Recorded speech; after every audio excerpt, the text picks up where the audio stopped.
Kerala state ex services league Ochira unit അർദ്ധവാർഷിക പൊതുയോഗം ചേർന്നു. ജില്ലാ പ്രസിഡന്റ് ഡി സതീഷ് ചന്ദ്രൻ ഉദ്ഘാടനം ചെയ്തു. Kerala state ex services league Ochira യൂണിറ്റിന്റെ അർദ്ധവാർഷിക പൊതുയോഗമാണ് യൂണിറ്റ് മന്ദിരത്തിൽ ചേർന്നത്. ജില്ലാ പ്രസിഡന്റ് ഡി സതീഷ് ചന്ദ്രൻ പൊതുയോഗം ഉദ്ഘാടനം ചെയ്തു.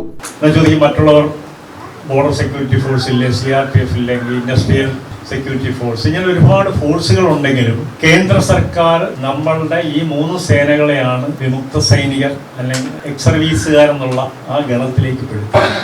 Unit president N Janardhanan Pillai അധ്യക്ഷത വഹിച്ചു. 1985 നമ്മുടെ ഈ യൂണിറ്റ് തുടക്കം കുറിച്ചത്. കാലകാലങ്ങളിൽ അവരെ വിട്ടുപിരിഞ്ഞു പോയിട്ടുണ്ട്.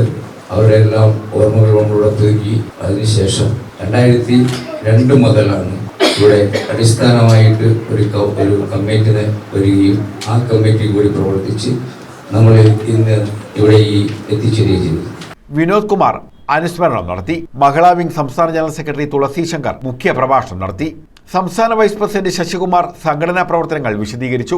യൂണിറ്റ് സെക്രട്ടറി തുളസീധരൻ പിള്ള പ്രവർത്തന റിപ്പോർട്ടും ശ്രീദേവി മഹിളാ വിംഗിന്റെ പ്രവർത്തന റിപ്പോർട്ടും അവതരിപ്പിച്ചു. ഉമാദേവി, പ്രമീള തുടങ്ങിയവർ പങ്കെടുത്തു.